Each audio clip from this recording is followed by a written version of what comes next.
Chapter 23. Minley and the king walked through the garden, and she told him her name and where she was from and about her journey. Remembering the fish's warning, she carefully didn't mention Dragon waiting for her in the forest. As they walked, the pattern-stoned pathways gently massaged her feet, and the sun seemed to disappear like a closing flower. When they finally approached the pavilion, night had fallen. "So," the king said, "now you have come here to find the guardian of the city." "Yes," Minley said, and looked at him expectantly. "And you think the guardian is me," the king said. "Yes," Minley said. "Do you know what the borrowed line is? May I have it?" "The borrowed line," the king repeated, and they stopped in front of the pavilion.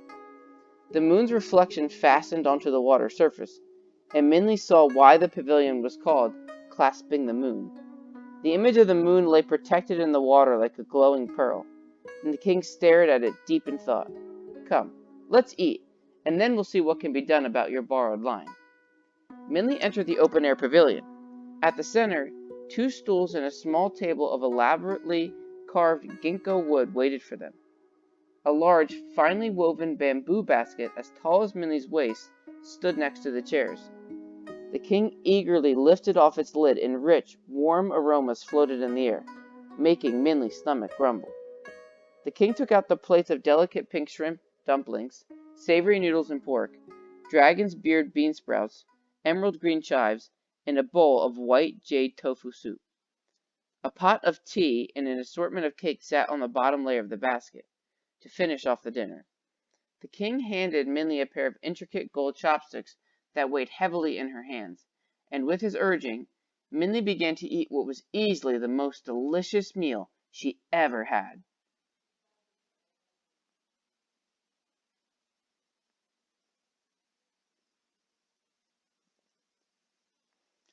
"I'm not sure what the borrowed line is that you are looking for," the king told Minley as he sipped his tea. They had finished eating the main meal, and she was enjoying a turtle-shaped cake filled with sweet and soft red bean paste, a taste not known to her before. As she swallowed, its richness seemed to warm her from her throat to her stomach. "But I think I can guess." With great effort, Minley stopped eating and looked at him. You can?" she asked, and suddenly a hope filled her.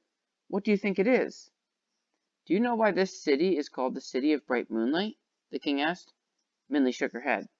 "My great-great-grandfather changed the name of this city. It used to be called the City of the Far Remote, but after he came to power, he changed it to the City of Bright Moonlight," the king said. "Most people thought it was because he had a poetic heart, but it was more than that. Have you ever heard the story of the magistrate that tried to outwit the old man of the moon?" Minley nodded. "He tried to kill his son's destined wife, but they ended up together anyway." "Ah, you know the story," the king smiled. "The magistrate was my great-great-grandfather's father, and this city is the city that his son became king of through the marriage." "So the story is real," Minley said. "Well, it is a story that has been passed through my family for generations," the king said. "But there's more to it than what most have heard. The unknown part of the story of the Old Man of the Moon." After the Old Man of the Moon told the magistrate that his son would marry the daughter of a grocer, Magistrate Tiger flew into a rage. With both hands he grabbed the page and tore it from the book. But before he could rip the page in two, the old man's eyes stared into his, and the light of the moon seemed to bind the magistrate still. As the silence hung in the air, Magistrate Tiger's anger turned to fear.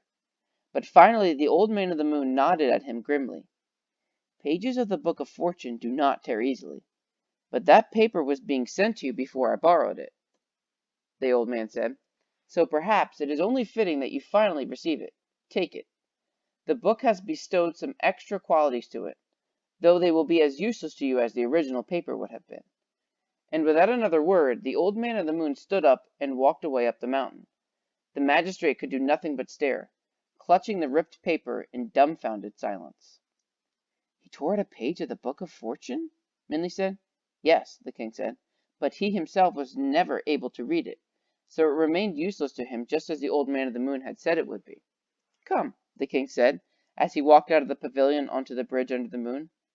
As Minley followed, He reached inside the breast of his shirt, slowly took out a gold-threaded pouch, and said, "This is the ripped page.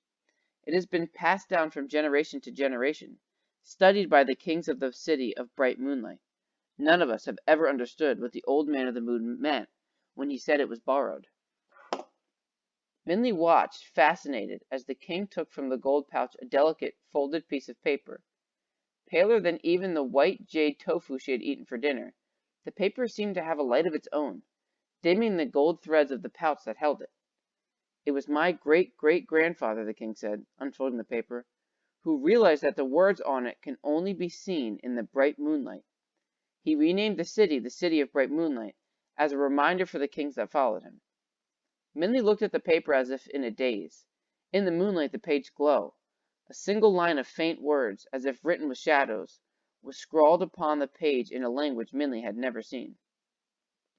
"So I think this paper, which the old man of the moon said he borrowed," the king said, "this written line torn from the book of fortune is the borrowed line you seek." "Of course," Minley said, and excitement bubbled inside of her. "It must be." But her excitement popped as she looked at the carefully preserved page, and remembered how the king had had it on his person, carefully and preciously kept in the pouch around his neck. It seemed impossible that he would give her such a cherished treasure. "It was only after much study that my great-great-grandfather was able to decipher the words," the king said, "and that is when he realized that the words changed according to the situation at the time. From then on, whenever a king of the city of bright moonlight has had a problem, he consults the paper." "And it tells you what to do?" Minley asked. "Yes." The king gave a wry smile. "Though not the way you think. Sometimes the line on the page is more mysterious than the problem." And with that, the king looked down at the line. As he read, a startled expression came across his face. What does it say?" Minley asked. "It says," the king said slowly, "you only lose what you cling to."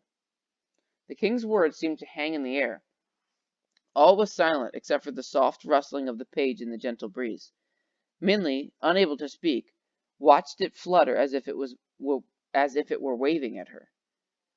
"So it seems your request," the king said, "deserves consideration.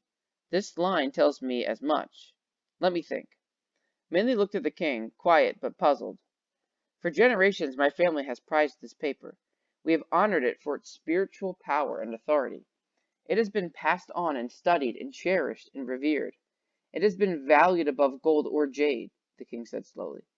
"But what is it really?" Minley shook her head, unsure if she should respond.